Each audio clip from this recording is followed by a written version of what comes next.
Just in time. All right, welcome to PJ and the Beard. This is our 19 conversation series. This is conversation number 45 with just us. But looking forward to the week. I mean, Thursday, we have Colt Westbrook from Walrus Audio coming on. Mm-hmm. And that should be good because they make some incredible stuff. Like, the first thing I ever bought from them was their Phoenix. Power supply? Yeah, it was the power supply. Really nice power supply. Has a lot of different options. Can run a bunch of different pedals. So they're coming on. He's coming on Thursday. I think it should be a good show because those guys are doing some crazy cool stuff. So in the chat, look at you guys talking already. Tim from TL Pedals is here. Hey, Tim, how's it going? Ben Combs in the house. What's up, Ben? Brian Landreth is normally here, but probably saw Ben and knows that he looks better in his jeans than him. So apparently that's their joke. He's lurking in the background. He's afraid to come out of hiding. What's up, Brody? Oh, there's Brian. There we go. Shamed him right out of the shadows. I hope he has sweatpants on because I want to compete with Ben. Brad Miller will be lurking. Hey, Brad, how's it going? So I saw in the chat before we started, Tim said that he's working on a fuzz pedal, and then he said #legit. So he's not making the professional fuzz. This is the legit fuzz. Copyright, Brody. You really need to have that. Needs to be like the name of it. #legit. Right. So this the legit fuzz. What kind of fuzz is that? Is that a fuzz face? No, it's legit. That's legit. All right. Brian said your fuzz sounds great to Brad Miller, and I wonder if that is the pedal I saw him building the other day. I popped in on his channel a little bit. And he was building like I guess it was a kit maybe. I can't remember if that was the Mythos kit he was building. I don't remember. I thought he made some comment about it the other day, but he could tell us. Yeah. So let's start with like some music since we can't play our clip. This guy, I think we won't play who picked this clip because it's obvious. Yeah, it was the Mythos kit. This guy kind of influential for me for numerous reasons.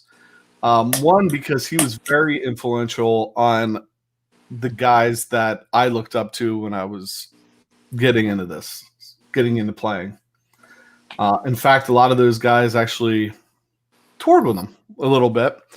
Dale Wise, who owns Dale's Drum Shop in Harrisburg, Pennsylvania, which is, as far as I know, probably the best drum shop anywhere, at least on the Eastern Seaboard. Toured with Big Jack in Europe and toured with him around here. They recorded with him. They had his backup band for a while was called the Corn Lickers, and those guys played with him and apparently liked the corn whiskey that you get down there in Mississippi. But he would come up here a lot. I actually got to play on stage with this guy one time, and I wanted to sit down. I don't know if you've ever had a moment where you're on stage with somebody else and they start taking a solo and you think to yourself, what have I done? Well, no, it wasn't that because he's such a gracious guy, such a nice guy. It was more, I would rather be sitting down listening to him than trying to play along with him. If that makes sense. Like, I would rather not be worried about the fact that I have a guitar in my hand and I'm standing on stage. I'd rather be in the front row watching. Right. And it did. I'll admit it took me a little while to get it. But so let me share this. We can talk about it after he plays. This is, well, we'll talk about it here in a second. Oh, I almost shared the tab I almost shared the stream. That wouldn't have, I wonder how that would have worked. That would have been like a well of windows. Like a little self-oscillation. All right, here he is. Ladies and gentlemen, check him out.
Yeah, a little bit of a shuffle going there.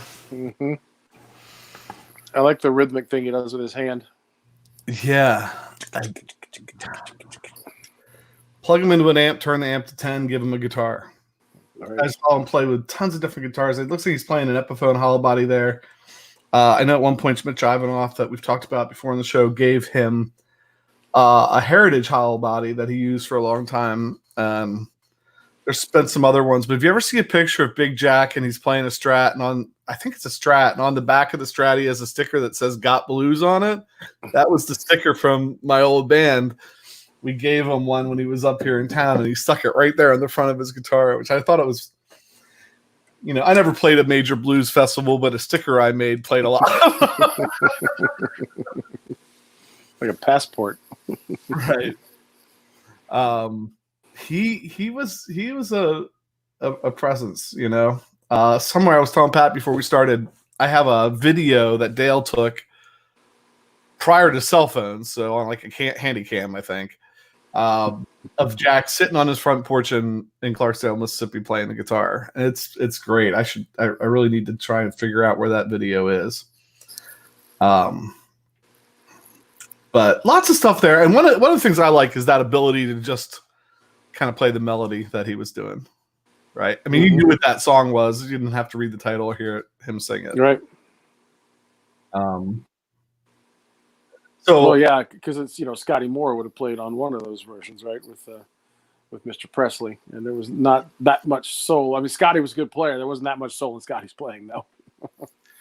I would highly recommend go out and find, because the moment I got it, and I think I've mentioned this album on this series already. Look up the Jelly Roll Kings. I mean, can we do it? Can we do it? You've got power. You do have power. Jelly Roll Kings. While you're looking that up, Sean Zimmerman jumped in. I spelled it wrong, but there it is. There you go. I'm sorry, I cut you. No, I was just saying Sean was here, and I don't know if he said how he was doing today, but maybe remind me.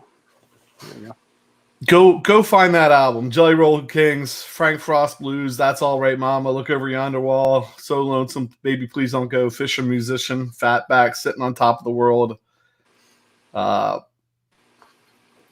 Mercy, Hate Mercy, Baby.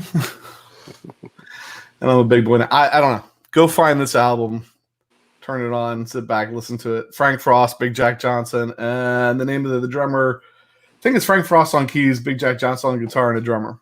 And it just, from start to go, it's a great album. Right. It's a lesson in playing the blues. So if you haven't seen that, find that. And then tell me if you like it. I want to know. And if you don't like it, tell me. If you don't like it, your opinion doesn't matter. You are dead to me. You are wrong if you don't like it. If you do like it, we'd like to hear about it.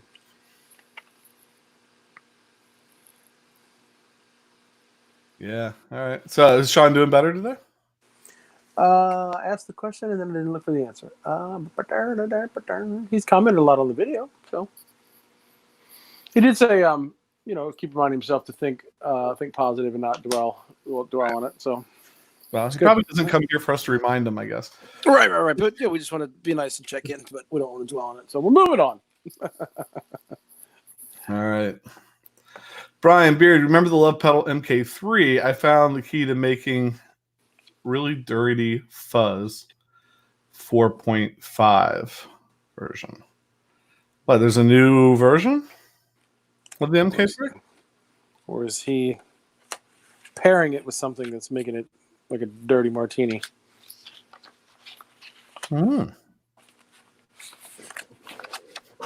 What's the key? Is there a new version of that? 4.5 volts. Okay. I got going down in power instead of up. Right. Because it's not a super dirty fuzz. Although it has been on my board for a little while, but I haven't been using. I don't find many opportunities on Sunday morning. Every once in a while, I'm still looking for the right fuzz pedal for there, but I have a Sneaking suspicion I might find it soon. Yeah. So that was what was the clip of the day? What else? 11 minutes in. It's too early. What do you want to do? Pedal or Yeah, we could do pedal. That's cool. Pedal's still me talking. For the most part, now you were in on this. I can switch if you want. I don't care. Well, I've already picked it up. Yeah, well, you've gotten carpal tunnel. You might as well finish it out. I'm gonna need a rest after this. Call for a sub. Pedal of the day, and I picked this pedal because I needed a workout.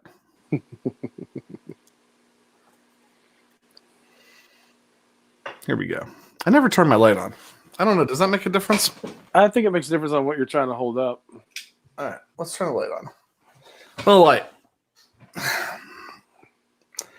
This is the Line 6 Roto machine. So this is one out of the Leslie series that we did. So there's a video out there for the Leslie series on this. You can get them pretty reasonably priced. They're heavy. Like, Crazy it's heavy. painful holding this up. Heavy. Like, if I were to drop this on my keyboard, I wouldn't have a keyboard. Heavy. Fast and slow speed, drive and blend. And then you can change your ramp from fast, medium to slow. And I remember talking about that, how we liked that. It had like kind of 3 presets for the ramp speed. Right. And then it has a 145 Leslie 16, which would be like your Leslie with like vibratone, your Leslie without a top rotor spinning, like what Stevie Ray Vaughan used. And then a 122, which is pretty common on all of them. But I think on this one, you like the 145 better than the 122 on this. I think so, yeah. Stereo ins and outs. Now, that is it, but that is not it. Because wait, there's more. We're going to do we did the Leslie series. And so this pedal was on its way to Reverb to be sold. Although I really like it. So it's one of the I'm having trouble selling. That's why we still have a whole pile of them over here, probably. You can actually turn this pedal over. There's 2 like hex screws in the back there. And I think if I loosen those and do some kind of tomfoolery, which I haven't quite figured out yet, I can put this in. So pop out the brown rotor machine. Pop in the chap tremolo. So it's a really interesting idea from Line 6 that they made these modular pedals where you could buy the modules, and there was another very popular one. Mike Morrison actually has it on his board. There was a delay that's like the big Line 6 delay shrunk down into this, like the DL4 or whatever. Yeah. And so I think it's called the Echo Park for this. Mm-hmm. Very popular. Right. Yeah. And there's some distortions and some overdrives and some other things like that. But we figured, well, we have all this, and I found a pretty good price on this. So I figured, well, let's keep it around for the tremolo, and we'll just swap out the cartridge. What I don't understand is the brains weighs nothing. Right. This weighs absolutely 0. This is the heaviest pedal of this footprint I have ever encountered. It's like they poured tungsten on the inside of it or something. It's crazy. It's absolutely bizarre. Could recycle it and make some cash. TL pedal says Echo Park. Yeah, I thought that's what it was. So yeah, they're not made anymore. It's when we were at the Philadelphia Guitar Show, we were talking to a guy that makes Go pedal boards. They look kind of interesting, modular, kind of like it was interesting pedal board setup. Mm-hmm. And he had one of these on his boards, and that's when we were still putting the Leslie series together. And we're like, we've been looking for that pedal. He goes, oh, favorite Leslie pedal, wouldn't sell it, beats out all the other pedals I have, wouldn't sell it for anything. We walk around the corner, the guy that sells pedals at the Philadelphia Guitar Store had one there, and we bartered for a little bit. And was that Dave, right? Maybe? Yeah, Pedal Dave or call him something like that. Yeah, a lot of cool stuff, and there it was, right? Literally, maybe not even as much around the corner as like 3 booths down. It was just like, wait, what? Yeah, there it is. And it was one of the times that having a YouTube channel was interesting because he's like, wait, you have a YouTube channel? Will you mention me? Sure. Okay, here's your price. We're like, oh, okay. Well, he didn't even want us to mention him. Sorry, my package is gone. Yeah, that's sort of true. He wanted to promote the Philadelphia. He wanted to promote the Philadelphia Guitar Show. He didn't care about being. Apparently, the only place he sells stuff is at that show. You know, he collects it all year round, and when that show would roll around, he'd go down there and sell. Right. Ben says he misses used gear shows. Yeah, I wish there was more of them, but I wish we could go to any of them. Right. So did we miss the Artisan Guitar Show, Pat? Is that? Yeah. It was, that would have been like April, and that was one of the first ones. Obviously, they were canceled because it was earlier in the year. That's the one where we first ventured out with a camera, right? Like, hey, what do we do? Let's look for a friendly face or a really nice guitar. That was our formula. And we missed out on getting an interview with Ken Parker. We talked to him. Oh, we got a great interview with him. Yeah, we just didn't turn the camera. Told us all kinds of amazing stories, and it was like the best interview ever. He just have the camera on. Yeah, we're not sure if in the future if we just have it running and then ask for forgiveness or what, because he talked to us and it was standing in his booth and he told us some really great stories about building the original Parkers and the composite graphite stuff in the neck and a little bit of the heat he took about that stuff. And then when he was done, I was like, great. Would you like to do an interview? There's, I'm not sure. Maybe check with me later. I'm like, well, we just missed the interview. Right. So, but yeah, he was a really nice guy. Don't get me wrong. He was super nice and was very gracious. And we bought a new mic specifically for going to the places like that and have never got to even plug it in yet. Right. It was Lewitt. Yeah. So, You wanted the Lewitt interviewer mics. Never tried it out. Look for it on Reverb, NIB. I used it as a prop one time to annoy you. Right. It was our anniversary show or something. I don't remember, but yeah. So we keep going down to this. What's up? Brian's comment. Check this guy out. So we'll have to check him out. We need to find that. I didn't mean to really say that out loud. Your inner monologue. Cut you right off of my internal monologue, right? No, that's okay. Let me make you big. We keep talking about, man, saying the word guitar of the day is dangerous because even though we have quite a few, we have a limited amount, and this 19 Conversations is on number 45. So, and we've talked about PRSs before, and may have shown this one briefly. And you know what? I think I'm going to go with the case candy first because I'm still actually trying to figure out exactly what this is. So I had forgotten this was even in the case until the other day. So if you can see, it has the Virginia Avenue address on the warranty papers, and I believe that's probably the old version of the signature. And then when you go inside, it's got all of the warranty papers. So on the back, on the warranty, it does say it's a standard, but then custom black in the color. Moons on the neck, because we talked about we don't have any birds. Stops tailpiece, gold hardware, and it said a pickup change, and the case. And it has the serial number, and it was purchased in 1997. It's a 1995.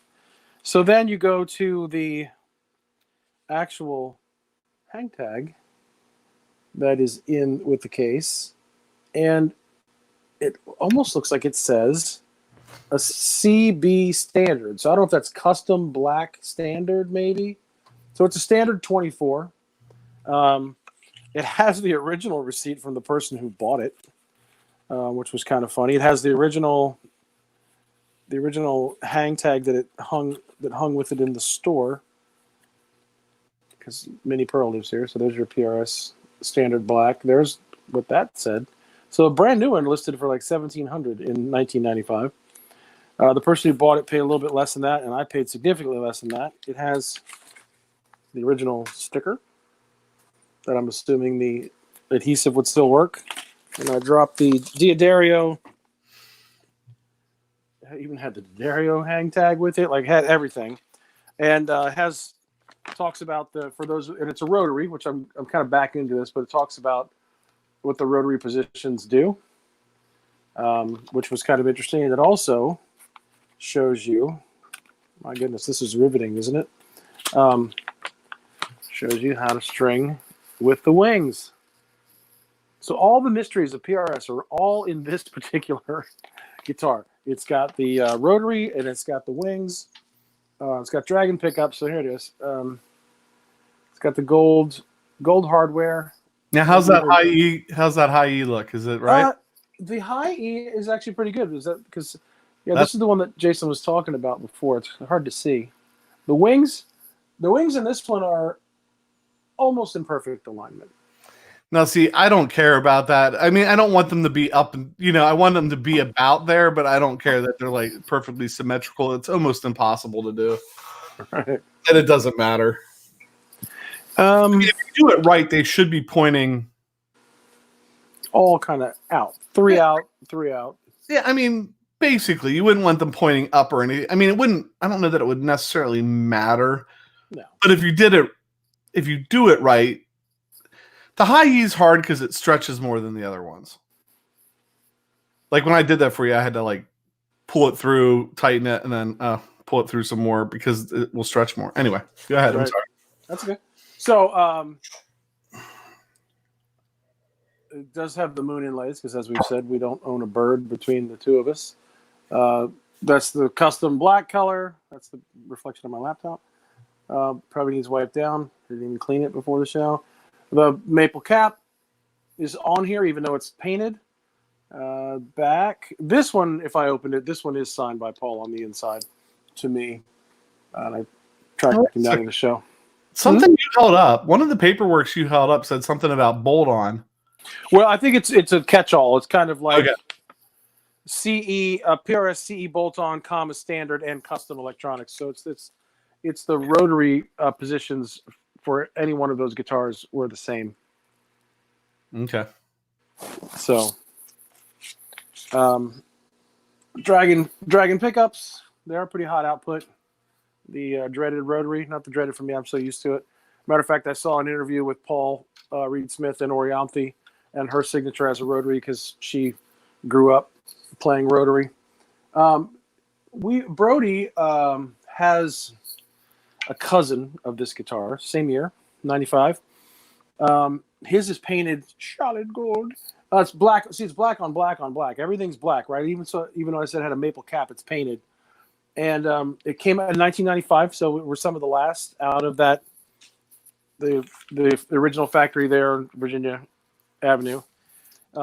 It says it's got a standard neck carve, but part of what we kind of asked before, and I think I asked it when Jason and I were on the tour together, saying, is it possible that this one and the other one that were completely painted, matching headstock, everything, was it because maybe the top didn't quite have a nice flame on it or something, so they just were using stuff up to move out of the factory? He said, it could be possible. So, but I really like this guitar, even though it's got dragon pickups and they're hot. The clean sound is really sparkly, spanky. So anyway, that's it. I do like it a lot. I used to be a serious gold hardware guy, not so much anymore, but it doesn't bother me on black. I think it looks kind of cool. So love it. Yeah, Brody's is. My OCD makes me hate those tuners. What's that? Brody's OCD makes him hate the tuners. Oh. Yeah, mine and Brody's guitar are literally, because his is 524079. Mine is 524011. So they were really close together. His Zebra has zebras in it, I think. But anyway, that's it. I like it a lot. It's like I said, I have several PRSs and they all have different pickups, and two of them have rotary. So I have different neck profiles. But I was actually kind of excited when I saw the case candy. So it's a standard 24. I think I've referred to it as a custom 24 because I think when it said custom black, it was talking about the color and not the model. So I have those tuners on the Swamp Ash. yeah. And I don't mind them. I mean, I feel like it takes me almost a little bit longer to change them because I don't do it enough. But for some reason, all right, so here let's when Dave and I figure out the myth busting thing, Right. here would be a good myth. Yay or nay in the chat. Help us out. Locking tuners help your guitar stay in tune.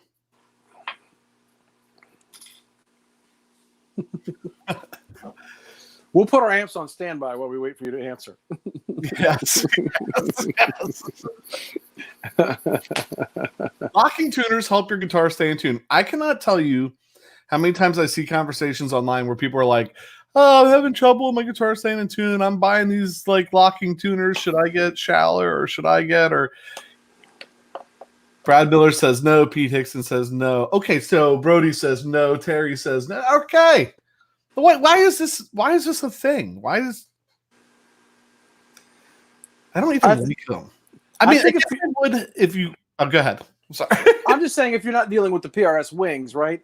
I think that locking tuners sometimes are easier to change the string because you only have to pull it so far, and it's a little more predictable. I think when you can just lock it down and start from there. Maybe I'm not making sense, but I feel like no. I mean, you technically you should be right.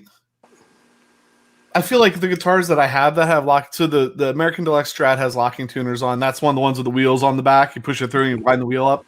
Yep. I feel like, and the PRS has I think those are the only two guitars that have locking tuners, and I don't like them as much as. So locking tuners will help your guitar stay in tune if you suck at changing your strings. Like if you have like a million wraps around your thing and they're all going over top of each other, and right, but. So I mean, and that would be important, I guess. Like if you can't, because like if you wrap them too loosely and then wrap them tight, and then they would pull as you're playing. So maybe if you can't do that, just pushing it through and locking it might be better. Brian says he thinks the vintage slotted tuners are actually less likely. I have those on that Telecaster, and it's like the easiest guitar to change strings on. You pull it two past the thing. Clip the strings, stick it in, bend it over, crank it up, done.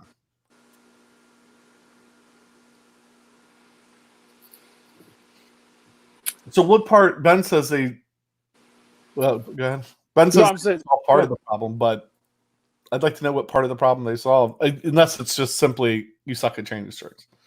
Which that's probably me too. Go ahead, I'll make it big if you want to. No, I'm just saying, I just, this one, when I had my CE24, I swore I had it signed. So I took all the plates off one time. I was going to see him in a clinic at Ram's Head in Annapolis, which actually that building is where he initially started from. So when we went, I took all of these with me to have him sign them. And somehow I missed my CE24. I had him sign them on the inside so that when I put them back on the guitar, they're covered up. But I just looked at, because when I took that plate off, I just realized that the 5-way rotary has more of a circuit board kind of connector there. It's really hard to see that, but right there, right? Yeah. So that's where the 5-way is on that. But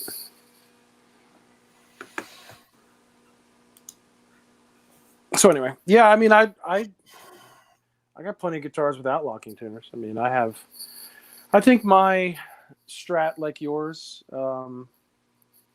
I think my Strat and my Tele, both my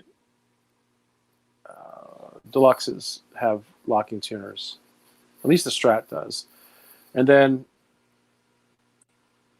well, probably 4 of my PRSs, or 3 of my PRSs, because the original EG, I think, has the wings on it too. See when we get that back from Chris. I don't mind them. It just. Ben says less wraps does help. Yeah, I mean, and I don't want to sound condescending when I unless you suck at wrapping your strings, but meaning if somebody's like a beginner and they haven't done many string changes, I could see where you could even me sometimes lately, because it's been so long between changing strings that sometimes I'm not as good as I was when I was doing it 2 or 3 times a week. We could do a PJ and the Beard tutorial, and I'll string some, and it'll be like, that's not how you do it. Because I got so spoiled because when our friend Randall, we've talked about many times at Triple R, if you bought a guitar from him, you got free setups for life. And so I would sometimes change strings, but sometimes when I would get them set up, that's when they got changed, especially the wings on the PRS. He got pretty good with the wings. Ben says when he upgraded to locking tuners on his Strat, it helped, as I used maybe half the turns of winding, which was more stable. Yeah, well, I'm trying to think. I don't think there's any turns really now. Was there? Look at me. Let me grab the guitar and look. And maybe I'm not doing it the way I should, but I mean, none of with the locking tuners on the Strat, there's no way. There's no way this is going to work. Do you see? I mean, they're not going the whole way around even once. They're going through and turning up. So, I mean, it's not even half the turns of what I would normally use. It's not even 8 turns. I mean, this guitar doesn't go out of tune. I don't know. Doesn't go out of style either. Spread the word. Teal green, baby. Teal green. That's right.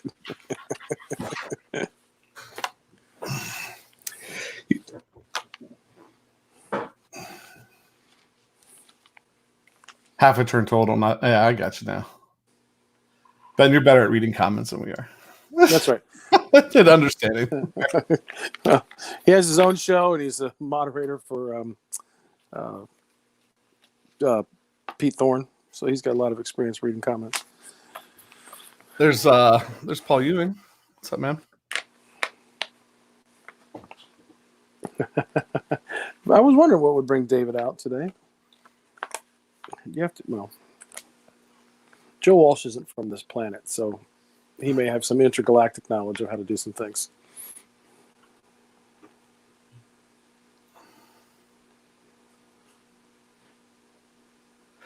I think I maybe have seen that video of Joe Walsh. Does he do the thing where you push it through and then you wrap it back and over? I kind of feel like he does what.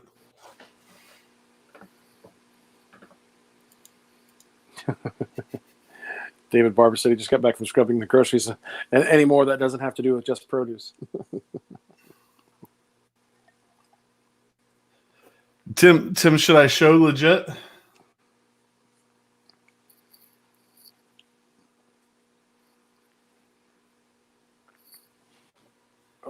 Tim sent me a picture of legit.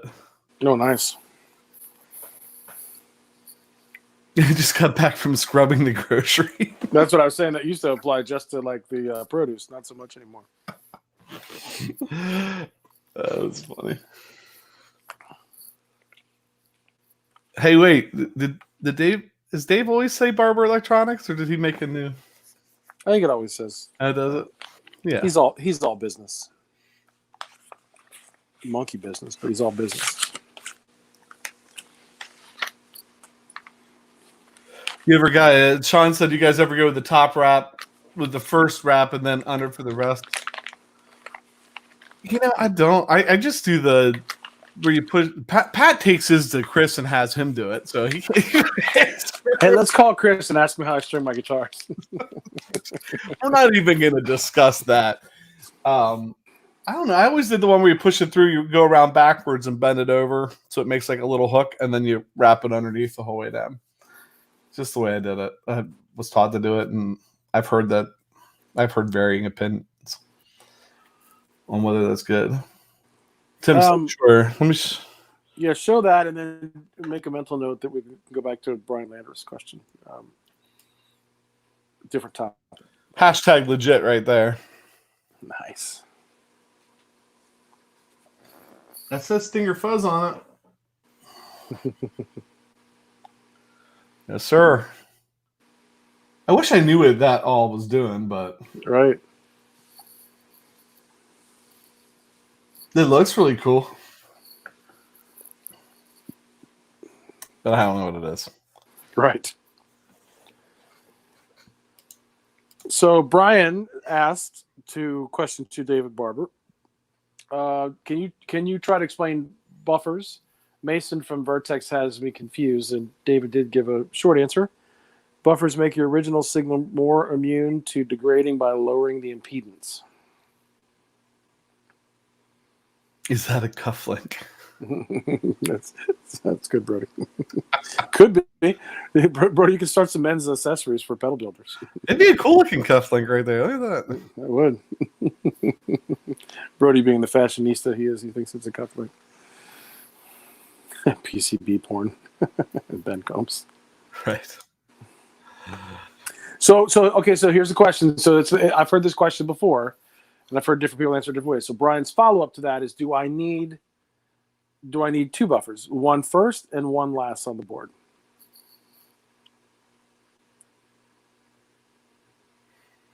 So we'll wait. Buffers help polish the finish of painted surfaces.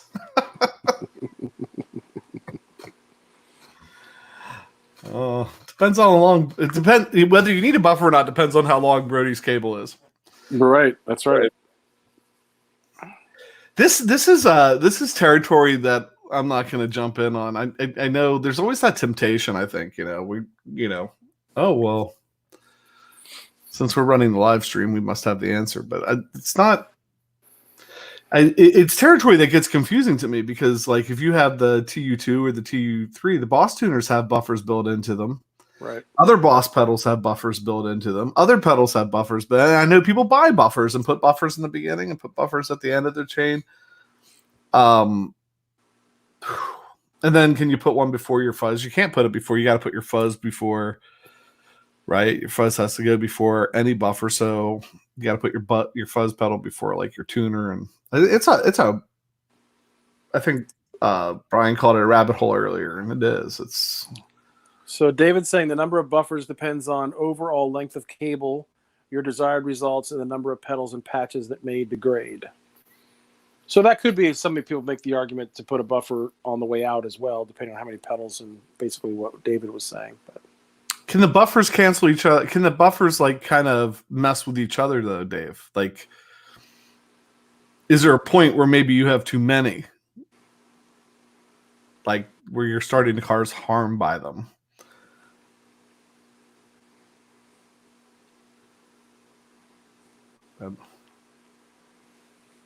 So if I have because maybe Tim or Dave knows, like I think all Boss pedals have a buffer built in. Yeah, because that's what Ben Combs is saying. He puts a Boss pedal at the end of his chain if he's using a long cable. So like I've always used the Boss DM2 at the end of my chain, and I've been using the TU2 tuner at the beginning for years. So I basically had a buffer at the beginning and the end, I guess, right? Right.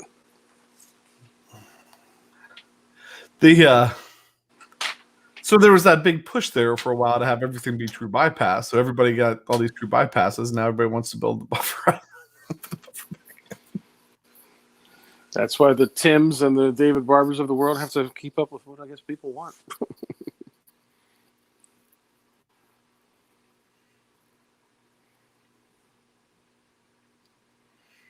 Yeah, and Boss buffers are in line whether your pedal's on or off.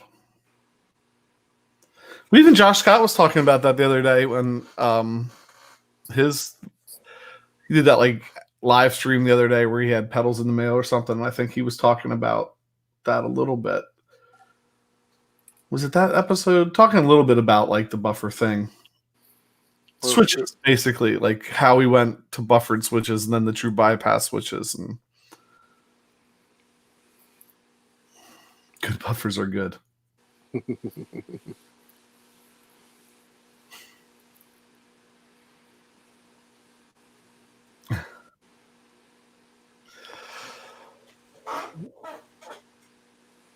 God. Dave wasn't here for our myth earlier, was he? I don't know even what that was. It was only 40 minutes ago. Locking tuners make your guitar. Yeah. I didn't know if that's what brought him out or not. But David's answer to, I think, your question, Jason, was every buffer is another stage. Stages tend to make you feel further from your source, for lack of a better term. Yeah. So we kind of like the pass it on game. Tell this person, they tell that person.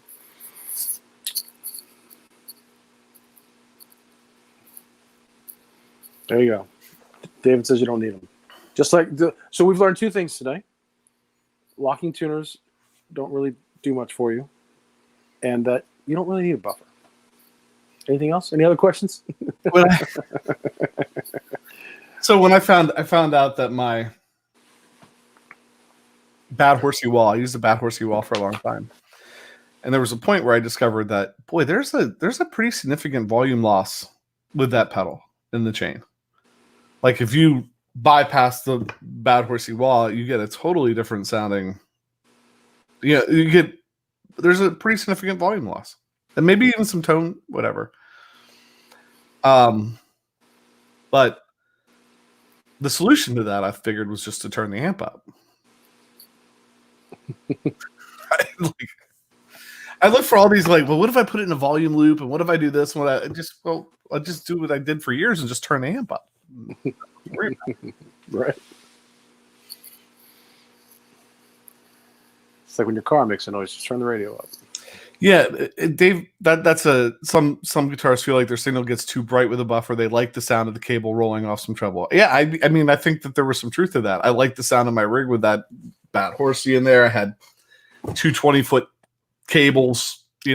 Probably the way my amp was set up was because I used that rig every night. Well, not every night, but every time we played, was probably set up for that. I half wonder if one of the reasons that Fender Super hit was so loud and bright to me the last time I used it is because I fixed my pedal board.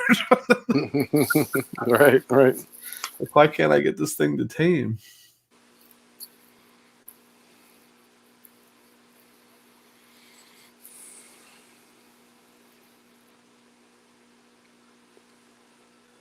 Sean says, but if you use a true bypass loop for all your pedals, you'll know when they're off. Yeah. I like the true bypass loops. It's a lot of cabling to do it, though. Right. Paul Ewing said 2 buffers cover all the bases. The difference, a half decent one and a high end one, is negligible. The buffer closest to your amp is doing all of the work. So for you, that would be your tuner. The buffer closest to your amp. Yeah. Well, that's true. Well, that's right. That would be the last one. Right. Last one out.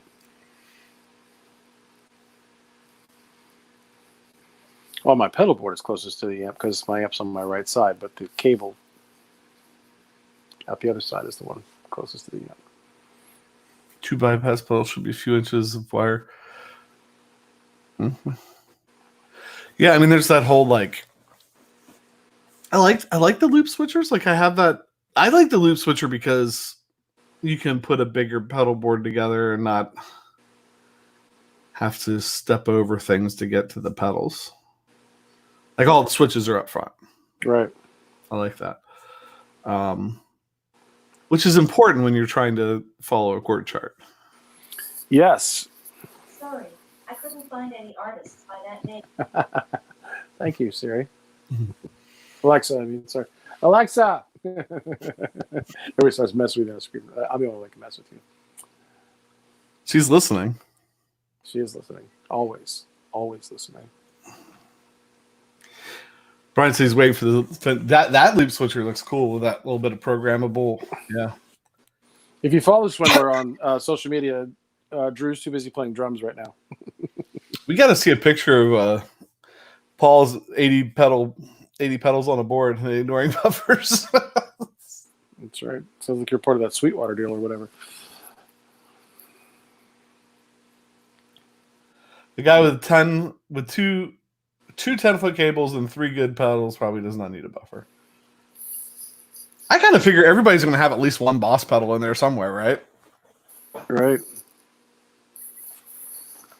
I say that, but I don't. I have boss pedals. I just don't have one on either board at the moment.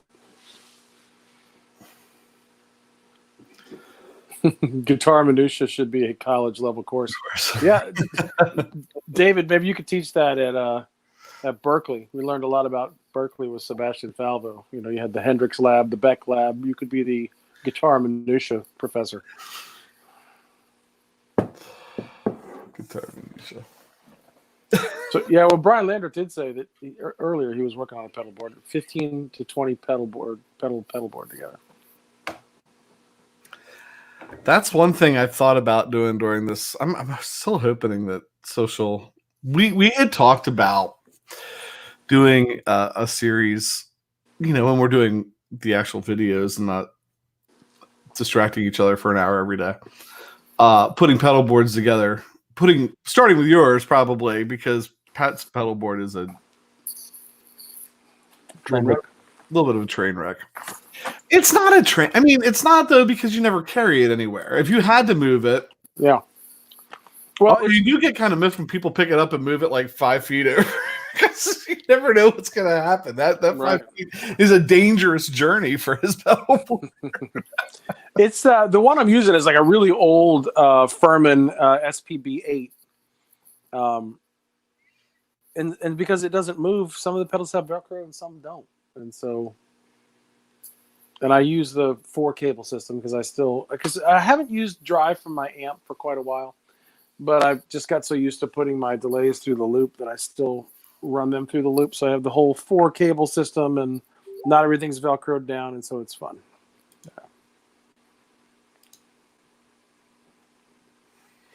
Yeah. Oh boy! All right, Ben. Ben's saying no boss pedals on my board. And he said he just sent you a photo. Ben Combs just sent you a photo of the board. And I like Brian Lander's answer, because you can, might be a valid. I was definitely thinking, like, if you can put 80 pedals on, I mean, if it makes you happy. That's right. Like, putting 80 pedals on your board and that makes you happy, then put 80 pedals on your board. And you can get away with it, and you have to carry it. And all right, there's Mr. Combs. So let's look at this. We got the Lost Dutchman by LPD, Lawrence Petros. I don't know the model 011. That's Lawrence Petros Rat clone, I think. There's his 87. Does that say? I don't know with the model 001. But you're getting 3 drive pedals from Lawrence Petros. Can't go wrong. Keeley compressor. That old MXR stereo chorus. They're supposed to be great, right? Mm-hmm. Joyo Classic Flanger. I don't know. I can't see that. Can you see that? If you can't, I can't, because I'm looking on my phone. Yeah. I'm not sure. What do you have there between the Classic Flanger and the carbon copy? And then something by Moore at the end with a whole bunch of knobs on it. Well, like a whole bunch of. What's the thing? So, I mean. I just know I see lots of blue lights.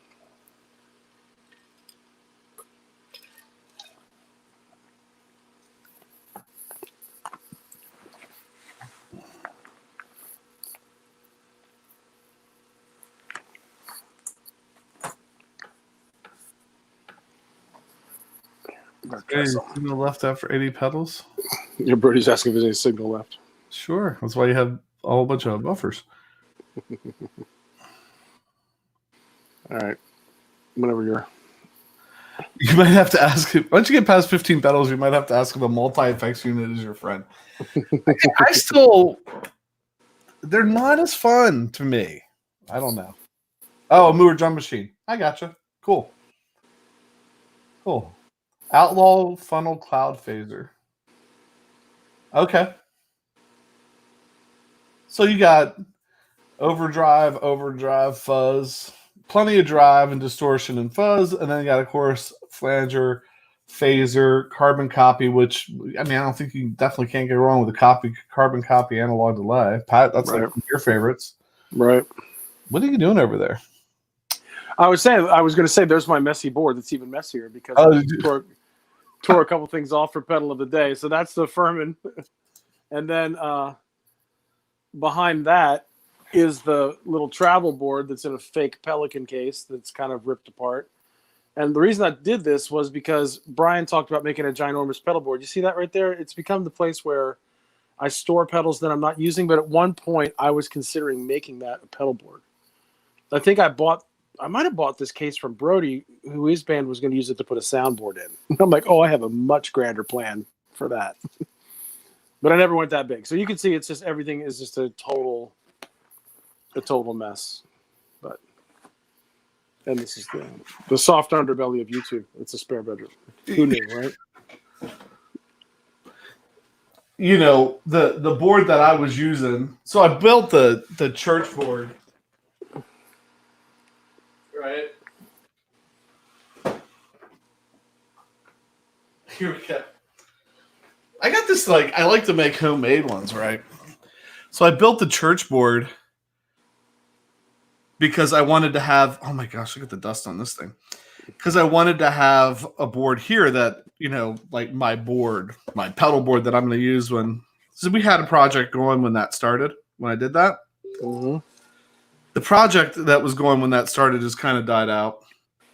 We've been doing this thing. So this is what's this is what's left of the homemade beard board.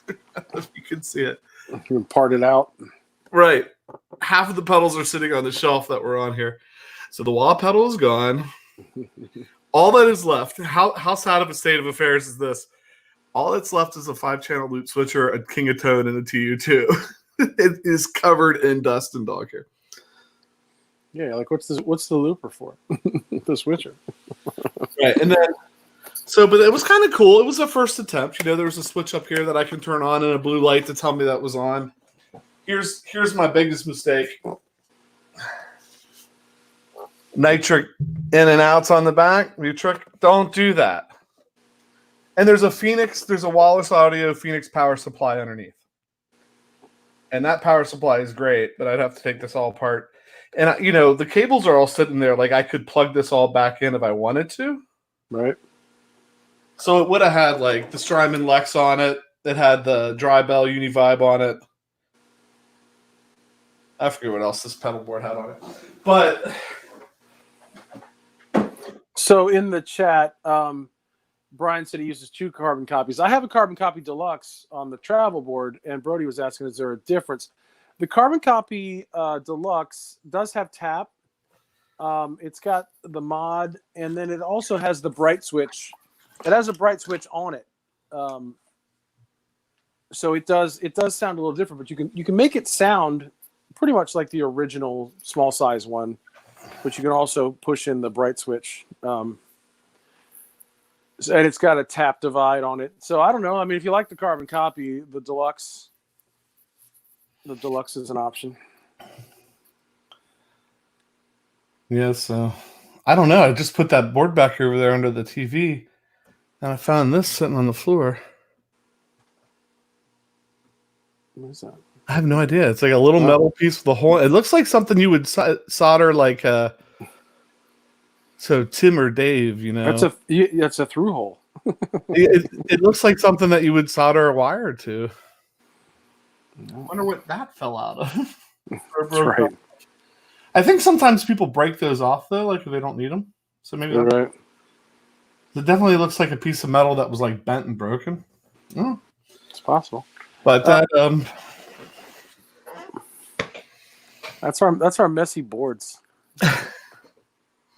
I mean, the church board, the travel board was pretty put together. It's just all bundled up in that case. That one could be repaired in 2 minutes. Brian, I've heard good things about the Keeley Echoes. I've seen lots of demos about it, and if we can ever line up Robert Keeley, you can ask him all the questions you want about it.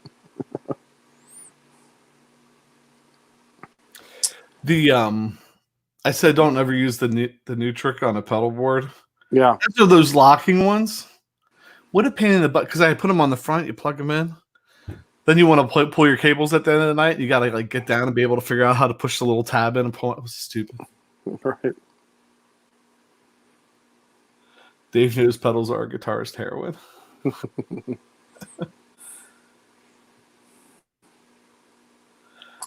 I have not tried. Brody's talking about the mini carbon copy. I have not. I've seen them, but I have not played one yet.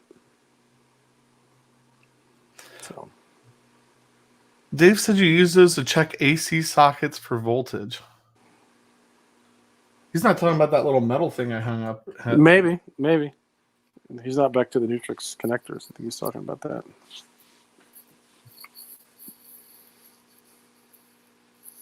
Like, what would that have come off of? I don't know. What's not working? Yeah.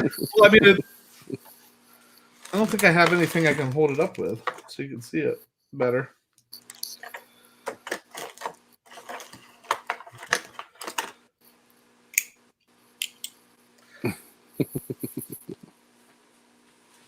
Oh, no. And then, Pat, when you were showing your guitar... Oh, go ahead. Tim was telling you to go full screen and hold it up again. I was trying to find something I could clip it in so you could see how big it was. I don't know. I don't know what it came off of.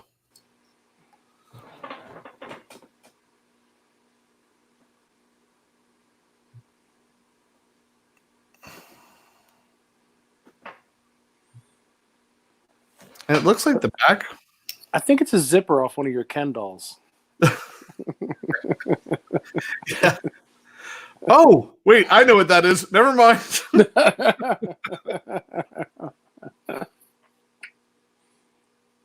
Yeah.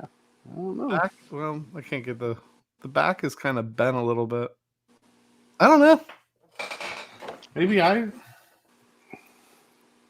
don't know. From a cliff jack. I don't know what a cliff jack is, though. No, I think Pete Hickson wins the cool style award. I have a normal board, but I also have a mini board for traveling by motorcycle. You're a whole nother level. There you go. Yeah. Brody has saddlebags on his Harley. He can put his one pedal in there. Looks like a chassis ground from an amp or tab off of a 1/4-inch jack. It's a cold solder tab broken off of something. Yeah, that's what I'm wondering. I mean, I don't remember breaking it off of something. David Barber said you'll know on your next gig in 2025. Right. doesn't. Well, I mean, the pedal board's missing half of its pedals anyway, so how much could it really matter what it is, right? Right. Obviously, that thing isn't going to be working anytime soon. I don't know. It's a. There it is. There's Bent Tom. It's a mess. I don't know what to do with it. I like that American Looper switcher, though. They're pretty cool. If you haven't seen them, they're not bad. Yeah, I think they made it into a shout out video or something because they fixed something on yours or sent you a piece or. Yeah. They did a. I'm trying to think why. Well, they did a. They totally redid. Like I bought a 10-channel looper for the monster behemoth thing at the church, and I sent it back to them, and they totally redid that. So maybe after I get my new Barber Electronics direct drive to put on that board, we'll go over and shoot a video of it. David Barber says he misses me and wants to go back to the dual view. Oh, I didn't even notice. Did you? I did because I wasn't the center of attention. Of course, I noticed. Well, why didn't you tell me? I didn't want to interrupt your conversation. Look, we're at 59 minutes and 48 seconds, so my duties of having to moderate this thing are just about finished. Yeah, right. I have one more thing. One more note. You held up. Like, why do we as guitarists do this? You held up when you were doing your guitar. You held up your PRS sticker, just sitting in my desk, right? Sweetwater, reverb, Kurt Magn, and that's just what's like sitting here. There's a pile of stickers over there. I've given up. I've given up on keeping the stickers with the pedals. I'm no longer at Reverb. No longer using this as a selling point. You know what? We're gonna actually at some point peel the stickers off and stick them somewhere. I think because we're trying to think of something cool we could do. How many of you have? We'll do stickers as the pedal of the day tomorrow. Well, and David Barber's asking, do we have any Barber stickers? I've never seen one, but unfortunately, Dave, I've not helped you at all because I bought mine pre-owned. So you're welcome. Is there such thing as a barber sticker? Because if it is, Jason should have 2. I've never seen one. There's not one in the Game Changer pedal box or the Tone Press pedal box that are here. That's true. Well, send me a bill for the Game Changer, and we have to figure out how to get. Well, we got to shoot the video for the Tone Press. I'm trying to think. There's that amp case that's over the blue amp case. Yep, I All know those where that is. stickers on it. There might be a Barber Electronics sticker on that. All right, next time I will go out there, I'll peruse it and take photographic evidence if it's there. All right, sounds like we get some more there are no stickers. Barber Electronics stickers in life. Okay, I wasn't sure. I'm like, because you had us at sticker, Dave. There is a Maori Electronics sticker on that amp case. Yep, And Dan just popped in the chat down here. his Mac and Turf case. That's a nice Mac and Turf cap, by the way. There may be some TL stickers on the way. Dave, you got up your great. Like, do you need help with stickers, man? Hey, listen, that's how you sell a handmade boutique pedal. I know hates the word. Oh, look what else is sitting on my desk. There you go. Well, if you're going to sell the Lex without the sticker, you got to. I hear they have a blend knob on their new compressor. Yeah, this new idea. Yes, stole from Dave. Yeah, Yeah, there you go. Yeah, bet. PJ the Yeah, Beard Guitars? Send me a message on Facebook. We'll send it to you just so we have something to do. Right. Yes. Go to the PJ and the Beard thing. They just what's the don't even? Is that my? Well, he's talking about that he's terrible at self promotion and probably doesn't want any help getting stickers still. Oh man, you gotta get stickers. All the kids want stickers, and they want to keep the original box. We have the box. I like boxes, cases, stickers, hang tags. Am I missing? I don't know that you need to go to the.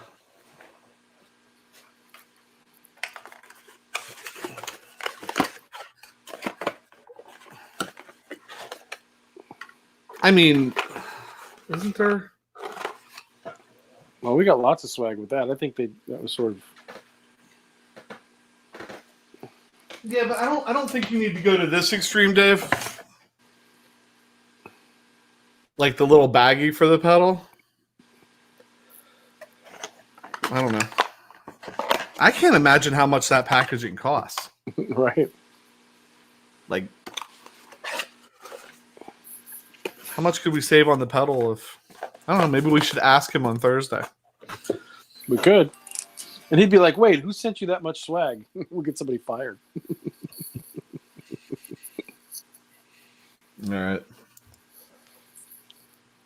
Dog Paw. Yes, we are in Pennsylvania. As well as Mr. Barber.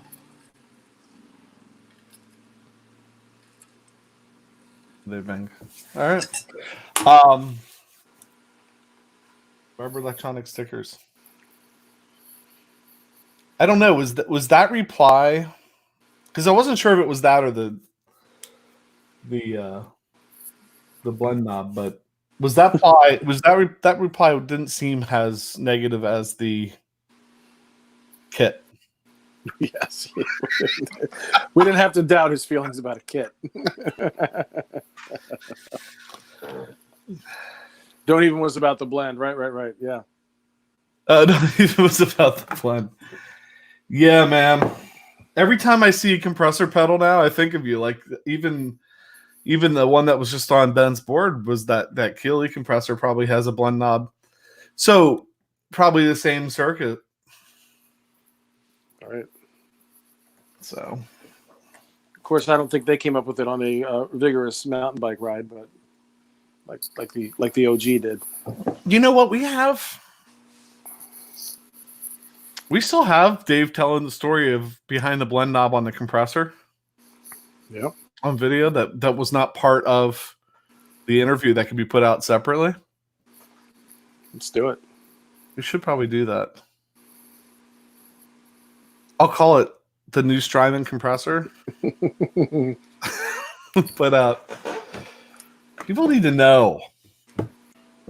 Pedal condom. The origins, yes.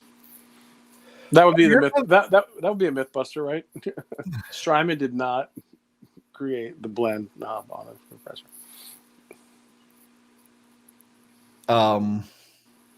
Ben, where in Pennsylvania are you? We gotta wrap this up. Well, I feel like he's a couple hours away because I think when we were interviewing your pedal builder neighbor. Well, David, we have enough on the. It'll be like a VH1 behind the music with you because we have so much on the cutting room floor. We just have to remember what was allowed to be published and what wasn't allowed to be published. And we need to do that again. We're coming to your place. You can tell. Well, I mean, your place. That's that's what happened. He came over. We're like, got to know him. Like, we're gonna come down and check out the shop and stuff. He started a worldwide pandemic to keep us from coming. Exactly.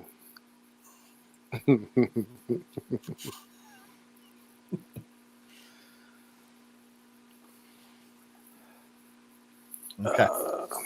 Yeah, Ben, I'll check that out. I think I just saw it that you sent it a minute or so ago. So yeah, we'll check that out. I'll send you. Yeah, I got you. We got you. It's an hour and 7 minutes. This is totally devolved into nothing. So I think with that, thanks for hanging out. Very cool, man. Like we talk about it all the time, how cool it is to see some of you guys hanging out with us every day. Kind of blows our minds a little bit, but it's a lot of fun. It's an hour of distraction for us. We hope it's an hour of distraction for you. We'll see you tomorrow. Same kind of thing. There is one other person I'm trying to get for this week, but I haven't heard back from him yet. I think it would be a ton of fun. And it'd be one of those interviews where you can't really control what comes out of the person's mouth, and it would be totally unexpected. That's right. We hold Bosco France up as the standard bearer.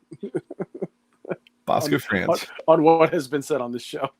His next CD should be called "Herding Cats." Yeah. His description of John Mayer was classic. It was flattering, but classic. He's a trip. So, yeah, with that, I think we'll see you tomorrow. Don't forget Walrus Audio on Thursday. Should be fun. David, we expect you to fax that note from your mom about you being late. Jason's a teacher. He's just not going to believe it. You have to show it to him. Horseshack's mother. Is it from Horseshack's mother? Is that who you have this note from? So anyway, before it's an hour and 18 minutes, I am PJ on behalf of the Beard, reminding you, no matter what you hear, you never have too much gear.